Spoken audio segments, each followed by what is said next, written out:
Salut à toutes et à tous. Je suis très contente de vous retrouver pour ce nouvel épisode de mon podcast littéraire, La rencontre fortuite. C'est un podcast qui, je l'espère, deviendra un podcast mensuel. À vrai dire, ce mois-ci, j'avais très envie de vous faire un épisode sur l'inceste en littérature, mais ça me demande de faire beaucoup de lectures, dont des livres assez longs, et j'ai malheureusement pas eu le temps. À la place, j'ai décidé de vous parler de quelque chose qui me tient beaucoup à cœur et quelque chose qui me semble être intéressant et peut un petit peu questionner les habitudes de lecture de tout un chacun, ce qui me semble d'autant plus intéressant pour un podcast qui vraiment s'inscrit dans une lignée de démocratisation et de partage de la littérature. Et j'avais donc très envie de vous poser cette question et d'y réfléchir ensemble. Pourquoi ne lit-on plus ou pas de poésie ? Et ça me semble s'inscrire parfaitement vraiment dans cette lignée qui est celle de ce podcast, celle que je viens de mentionner, celle de en finir en quelque sorte avec l'élitisme en littérature, avec l'idée que la littérature c'est pour une élite, que c'est quelque chose de poussiéreux, que c'est quelque chose de complexe. J'ai l'impression que la poésie a réellement cette réputation d'être ardue, d'être hermétique, d'être très difficile à comprendre et qu'en fait pour apprécier la poésie, il faudrait forcément avoir étudié la littérature et étudier encore plus la poésie. Alors je ne suis pas en total désaccord avec ça, mais je ne suis pas non plus en accord total avec cette position. Et donc j'ai envie d'en parler avec vous. Alors c'est un épisode qui va être en deux parties, parce qu'en réalité, lorsque j'ai commencé à écrire ce podcast, je me suis rendu compte très très rapidement que je ne pouvais pas répondre à cette question sans parler du roman. Alors cet épisode sera la première partie et sera donc consacré à l'ennemi numéro 1 de la poésie, le roman. Et vous allez mieux comprendre, je pense, pourquoi on est obligé de parler tout simplement du roman. Alors, cet épisode, il est né suite à deux événements. Le premier, c'est l'écoute d'un streetcast sur le blog La Luciole Écarlate, dont le contenu est passionnant. Et dans ce podcast, on nous présentait Renée Vivien, qui est une autrice et une poétesse que si vous ne connaissez pas, je vous encourage vivement à découvrir et qui, à mon sens, il est important de la réhabiliter tant elle reste méconnue. Et c'est un podcast qui soulevait donc la question du manque de poésie, entre autres, il y avait d'autres questions, mais qui soulevait donc la question du manque de poésie dans le contenu littéraire en ligne, que ce soit en fait sur YouTube ou sur Instagram. Mais j'irai plus loin en disant que ce manque de poésie en fait s'observe dans les habitudes de lecture de la plupart des gens. Et si les études de lettres maintiennent tant bien que mal la poésie au programme, cette dernière reste très souvent la mal-aimée de nombre d'étudiants.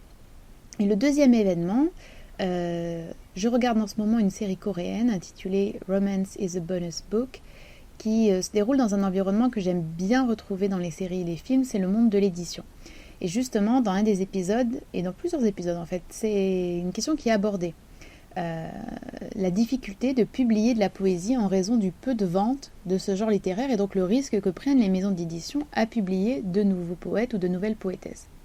Et donc suite à ces deux événements, j'ai eu envie de vous proposer cette fois-ci un épisode un petit peu différent car il ne sera pas à proprement parler thématique comme mon premier, mais plutôt une réflexion sur la poésie, sa place dans notre société actuelle et l'évolution qu'a connue le genre qui pourrait vous surprendre. Mais comme je l'ai dit, cet épisode, ou en tout cas la première partie de cet épisode, s'intéressera au roman parce que c'est le roman qui domine notre époque et qui a dominé le siècle dernier également et qui a contribué en fait un petit peu à ce déclin de la poésie. Donc comme je viens de le dire actuellement, et ce depuis le 19e siècle, si on n'est pas très précis sur les dates, et je précise tout de suite que ce n'est pas un cours d'histoire littéraire, que je ne prétends pas à l'exhaustivité, à la perfection, donc ne venez pas m'attaquer si je n'ai pas précisé tel ou tel point ou si je n'ai pas mentionné l'exception qui confirme la règle, etc. Donc depuis le 19e siècle et jusqu'à maintenant, le roman est le genre en fait le plus populaire et le plus lu, et le plus publié. Et il jouit d'une grande reconnaissance du monde artistique et de l'opinion qui serait plus populaire et pas forcément des universitaires ou pas forcément des artistes ou des connaisseurs. Et en fait, ça n'a pas toujours été le cas. Très très loin d'être le cas en réalité. En réalité, le roman, c'est un genre très polymorphe déjà. Et il faut à mon avis faire une première distinction entre le roman moderne, à peu près tel que nous le connaissons nous, et le roman qui est apparu vers le XIIe siècle et qui était majoritairement écrit en vers. Mais le point, à mon sens, le plus intéressant et le plus important, c'est la signification au niveau sémantique et étymologique du terme lui-même, qui fera écho aussi bien à un certain mépris qu'a connu le genre qu'à son succès au cours des derniers siècles. Parce que roman désigne en fait la langue dite vulgaire, c'est-à-dire la langue différente du latin. Le latin n'était maîtrisé que par une élite, et donc on s'est mis à écrire en roman, et les romans désignaient donc de manière très générale à la base des textes écrits en langue orale et non en latin, et donc accessibles au plus grand nombre.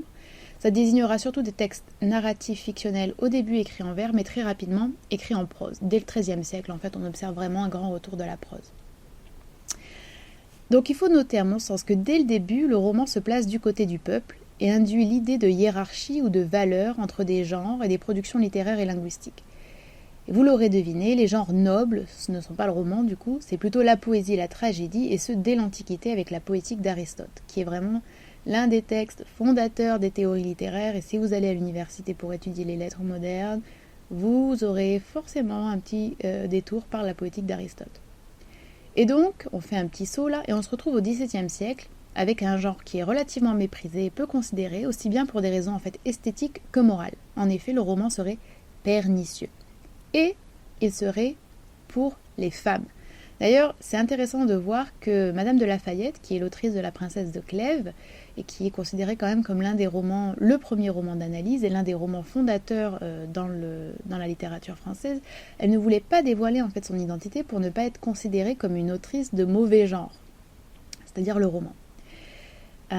C'est donc vraiment intéressant à mon sens de constater que la dévaluation de ce genre reposait principalement sur deux aspects. L'aspect populaire, après tout le roman ne fait que raconter une histoire, la plupart du temps assez invraisemblable et farfelue, et le deuxième, l'aspect féminin, qui supposait donc forcément en fait une infériorité esthétique, intellectuelle et morale. On retrouve cet aspect féminin fortement dans les critiques faites à la préciosité. La préciosité, j'aimerais bien d'ailleurs vous faire tout un épisode là-dessus, mais c'est un mouvement qui est né qui s'est formé dans les salons littéraires qui étaient principalement féminins en fait, et pour la faire très courte et très brève, la préciosité c'est un mouvement littéraire qui repose essentiellement sur un embellissement de la langue et des jeux de langue. Et donc c'est tout ce qui est décrié dans le roman, d'accord ? C'est cette idée de la littérature féminine, très centrée sur l'amour et qui s'éloignerait de la précision, de la concision et de la beauté pure et effective du langage.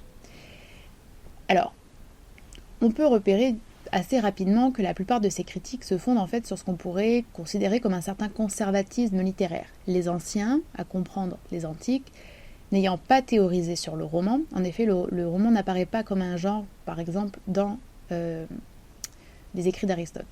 Eh bien le genre ne peut pas être méritant, vu que les anciens n'en ont pas parlé.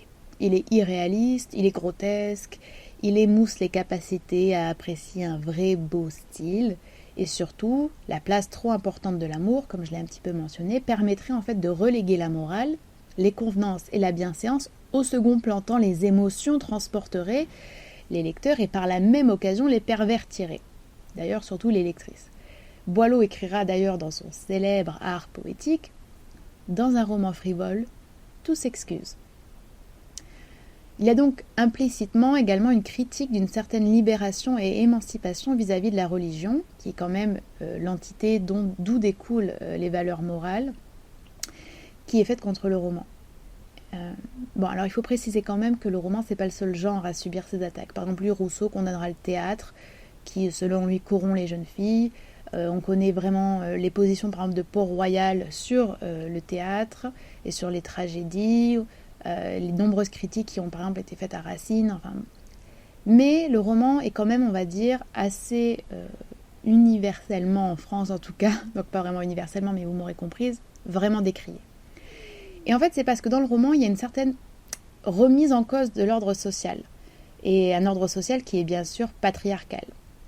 Comme le montre en fait cette citation de Charles Sorel. Alors juste pour revenir sur Charles Sorel, c'est un auteur, un critique, un essayiste, il a écrit de nombreuses formes de textes, et notamment des romans. Et en fait, il les a tous pratiquement publiés sous des pseudonymes, justement pour préserver sa réputation d'érudit. Et donc voilà ce que nous dit Charles Sorel, en parlant du roman. C'est là qu'on prétend montrer que les femmes sont les reines des hommes et de tout l'univers, et qu'on doit même les reconnaître pour déesses. Il n'y a point de lieu où leur mérite soit élevé plus haut.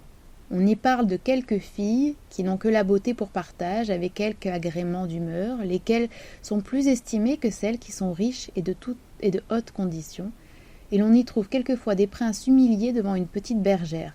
Quelle espérance cela ne donne-t-il point aux filles de banlieue ou de médiocres?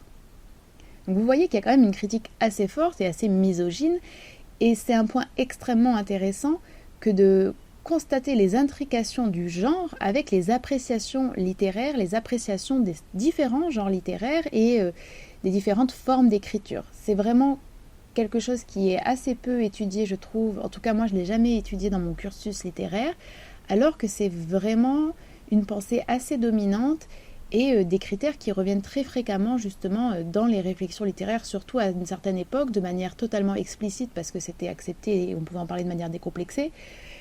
Plus tard, ça c'est plus implicite, mais c'est toujours très présent.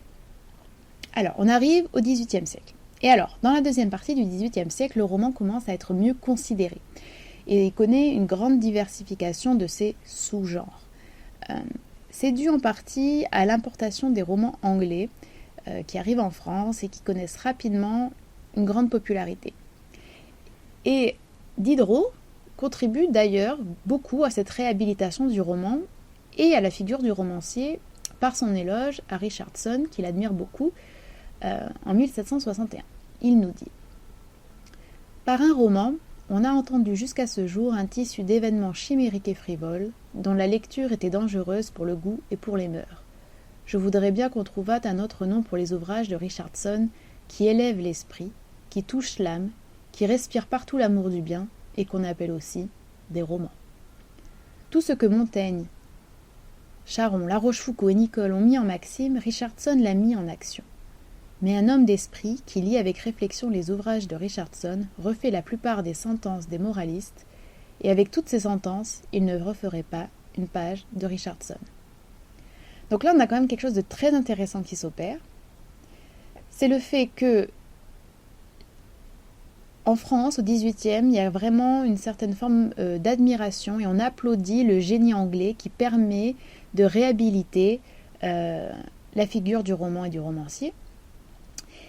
Et ce que nous dit là Diderot, c'est que le romancier est plus doué et plus complet que le moraliste. Et là, c'est vraiment un grand changement au niveau des opinions, des perceptions et des considérations littéraires.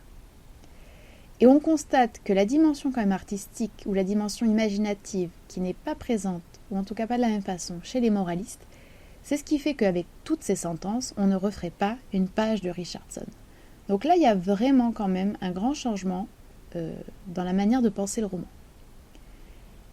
Et suite à cette deuxième partie du XVIIIe, on arrive au XIXe, qui alors là marque la réhabilitation quasi totale et triomphante du roman, mais surtout celle du roman réaliste. Alors, attention, la censure et la morale rôdent toujours, clairement. On a pour exemple, très facilement, Flaubert. Mais les langues se délient pour défendre publiquement ce genre qui était alors extrêmement... qui était auparavant vraiment déprécié et que personne n'aurait défendu sur la place publique.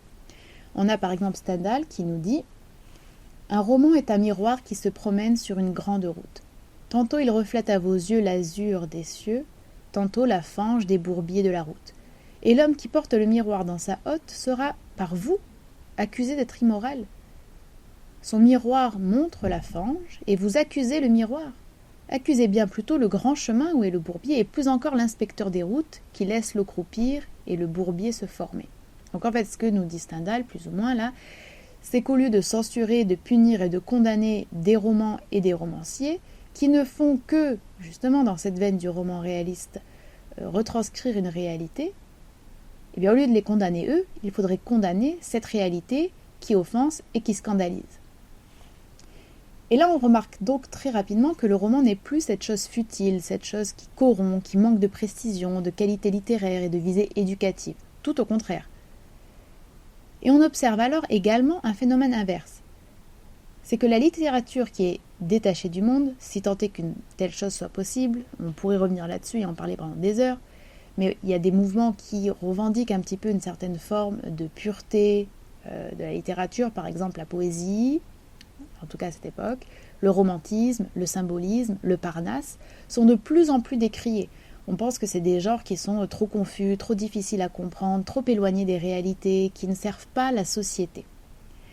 Et on observe en réalité une étroite relation entre les considérations politiques, sociales des époques et les préférences littéraires. Par exemple, le XVIIe s'intéresse beaucoup à la morale, pour faire très simple, d'accord ? Et donc, il y a vraiment une condamnation du roman pour son amoralité ou son immoralité. Le siècle des Lumières, lui, commence à quand même s'ouvrir au reste du monde, devient plus souple, et c'est là qu'arrivent les romans anglais, par exemple. Le 19e, lui, marque un élan vers la science, un certain matérialisme. On commence vraiment à se questionner sur des problématiques de lutte sociale de manière beaucoup plus forte. Et cela se retrouve dans les affections et les mépris pour tel ou tel genre. Et c'est justement, à mon sens, au 19e que la domination du roman devient un petit peu questionnable. Parce qu'elle marque une rupture assez nette, même si bien sûr il faut toujours nuancer et pas être absolu ou catégorique. Elle marque une rupture assez nette avec des domaines tels que la spiritualité, la musique, la beauté, la littérature, la beauté comme premier souci, le rêve, une certaine légèreté, une certaine esthétisation de la littérature, l'imagination, la création. Mais bon, en réalité tout cela est bien plus complexe, parce qu'on peut prendre par exemple Zola, qui est quand même l'écrivain scientifique par excellence avec le naturalisme. Alors si on prend Germinal, oui ça marche, mais que dire de romans tels que Le Rêve de Zola, où là, effectivement, le rêve, un certain lyrisme, un certain idéalisme même sont très présents. Ou prenons Balzac et Le Lys dans la vallée, ou même La peau de chagrin, ou encore Huysmans, qui alors lui exprime totalement dans ses romans une recherche spirituelle et esthétique, et qui s'inscrit vraiment en contre-courant, mais bon, Huysmans on peut le rattacher à d'autres mouvements qui sont un petit peu mineurs, on va dire, au 19e. Mais c'est juste pour vous montrer que, comme toujours, l'histoire littéraire, en fait, ne peut pas être univoque ni exhaustive, et il faut donc forcément accepter, en fait, les contradictions, les exceptions et certaines généralisations pour pouvoir dresser des portraits des mouvements qui restent assez globaux et quand même permettent d'appréhender au mieux certaines périodes. Arrive donc logiquement le XXe siècle. Et alors, au XXe siècle, le roman, comme beaucoup de choses par ailleurs, est confronté à une crise presque existentielle et il redevient la cible des critiques, notamment de la part des surréalistes. Alors, il y a également un mouvement qui s'appelle le nouveau roman, qui met à mal le genre en fait en le triturant, en le manipulant juste à l'extrême. Le surréalisme, lui, pour le dire de façon simple, exclut carrément le roman. Le roman, pour eux, c'est un genre inintéressant qui nie la beauté et l'importance du merveilleux, qui nie même les conditions d'écriture nécessaires selon le mouvement, à savoir la liberté de l'esprit, la libre association, les images, l'écriture automatique. Pour les surréalistes, en fait, le roman, c'est un genre littéraire qui est positiviste, matérialiste et bourgeois, et en gros, tout ce que détestent les surréalistes. Je tiens à préciser quand même que cette alliance de bourgeoisie et du roman n'est quand même pas réservée aux surréalistes. Hegel, qui n'a rien à voir avec le surréalisme, dira même au sujet du roman qu'il s'agit de la moderne épopée bourgeoise. Mais ce qui est intéressant, c'est de voir que le roman, dans ses origines, c'était tout le contraire de cela. Donc il y a vraiment une évolution du genre, et une évolution de la perception du genre. Ça, c'est très très clair. Alors que la poésie, parce que c'est quand même normalement le sujet principal de cet épisode, mais comme je vous l'ai dit, il est en deux parties, la poésie pour les surréalistes, elle est partout. Et elle est la vie même. Et tout le monde est poète, si on vit d'une façon surréaliste. Alors, je vous parle d'une crise du roman. Oui, il y a définitivement une crise du roman au XXe, mais dans l'ensemble, le surréalisme, c'est le seul mouvement à réellement le rejeter et à se tourner aussi résolument vers la poésie. D'ailleurs, si jamais ça vous intéresse, j'ai très très envie de vous parler en détail du surréalisme parce que c'est mon mouvement littéraire préféré, c'est un mouvement que je connais assez bien, sur lequel j'ai déjà travaillé, donc n'hésitez pas à me dire. Et donc, à l'exception en fait du surréalisme, les autres courants restent quand même du côté du mouvement. Ils s'évertuent juste à le recréer, à le remodeler, à détruire les personnages, à repenser la narration, à dépouiller le style, ou à proposer par exemple le Stream of Consciousness de Virginia Woolf, ou même de Joyce par exemple. Des écritures très intimistes, comme celle de Colette par exemple, ou celle de Sylvia Plath, qui elle fait de la littérature, fait de la poésie, mais également partage beaucoup ses journaux, qui deviennent du coup un objet littéraire un petit peu inédit. Et on voit vraiment qu'il y a un flou des limites des genres au XXe, notamment avec les œuvres surréalistes quand même. Si vous prenez Le Paysan de Paris, Si vous prenez Nadja, c'est pas de la poésie, c'est pas un roman, mais ça a la forme d'un roman. Alors qu'est-ce que c'est ? Et pour en revenir du coup à ce rejet du roman par le surréalisme, ça marquera d'ailleurs la rupture, entre autres choses, entre Aragon et Breton, parce qu'Aragon, lui, était romancier et il voulait écrire des romans. Et Aragon nous dit donc ceci, une citation que je trouve très intéressante: « Le roman est une machine inventée par l'homme pour l'appréhension du réel dans sa complexité. Jusqu'ici, les romanciers se sont contentés de parodier le monde, il s'agit maintenant de l'inventer. » Donc ça, c'est tiré de Blanche ou l'oubli. Alors, dans cette citation, on retrouve quand même des idées qui sont fortement surréalistes, mais qui sont également, par exemple, présentes dans les objectifs ou les buts littéraires de Balzac, c'est-à-dire la constitution d'un monde par et dans le roman. Alors, les surréalistes, c'était pas par et dans le roman, mais c'était par et dans la création, et là, pour Aragon, ça s'inscrit vraiment dans le roman. Et cette notion de complexité et d'appréhension du réel et de créer, d'inventer un monde, c'est peut-être là les raisons qui ont permis en fait au roman de s'imposer à travers les âges, soit que ça soit un genre qui lu en secret avec un petit sentiment de culpabilité, un plaisir, un péché mignon si vous voulez, un plaisir coupable, soit en tant que genre réhabilité ou en tant que genre dominant et tout-puissant. C'est peut-être aussi ça qui pousse Bakhtin à écrire dans Esthétique et théorie du roman en 1978, le roman est le seul genre en devenir et encore inachevé. Il se constitue sous nos yeux. Alors, suis-je d'accord avec ça ? Pas réellement, mais je ne peux pas nier que le roman reste le genre que j'affectionne le plus, car il présente, à mes yeux, ce qu'Edith Wharton, qui est une autrice américaine, décrit comme « the padding of life ». C'est une expression que j'aime beaucoup, qui est quasiment intraduisible en français et qui perd tout son charme en français, mais qui signifierait à peu près le rembourrage de la vie. Ce qui rend la vie dense et pleine. Et j'ai l'impression que ça se retrouve uniquement dans les romans. Mais quant à dire que le roman est le seul genre en devenir et encore inachevé qui se constitue sous nos yeux, moi je ne suis pas forcément d'accord, et justement la poésie arrive à ce moment-là. Quant à dire également que le roman permet d'appréhender le réel dans sa complexité, est-ce qu'on ne peut pas également attribuer cette qualité à la poésie ? Et quand on pense à toutes ces questions de popularité, d'être du côté du peuple, ces questions d'élitisme, ces questions de langue, ces questions de transgression, ces questions des avant-gardes, est-ce qu'on ne peut pas également fortement relier ça à la littérature ? À la poésie, pardon. Et quand on pense également aux questions de genre, que j'ai quand même soulevées dans cet épisode, et qui ont fait que le roman a été fortement déprécié, est-ce qu'on ne peut pas également poser ce genre de questions sur la poésie, mais en présentant la poésie comme l'entité féminine ? Alors tout ça, on en reparlera dans le deuxième épisode qui sera lui entièrement consacré à la poésie, mais il était vraiment impossible pour moi de vous parler de poésie et d'expliquer en fait le déclin de la poésie sans vous parler de l'essor du roman qui justement a entraîné et s'est inscrit en parallèle de ce déclin de la poésie. J'espère vraiment que cet épisode vous a plu. En tout cas, moi j'ai vraiment adoré l'écrire et j'ai vraiment apprécié partager tout ça avec vous. N'hésitez pas à me dire si ce sont des choses qui vous intéressent. Si des focus sur des mouvements, sur des auteurs, sur des époques peut-être littéraires peuvent vous plaire. Je vous encourage vivement à me suivre sur Instagram si vous le souhaitez. Je poste beaucoup à propos de la littérature. J'en parle également sur ma chaîne YouTube. Et j'ai également un Patreon si vous voulez. C'est comme Tipeee. Si vous voulez me soutenir financièrement pour m'aider à continuer de créer ces podcasts qui demandent beaucoup de temps, vous pouvez le faire avec 1 € par mois.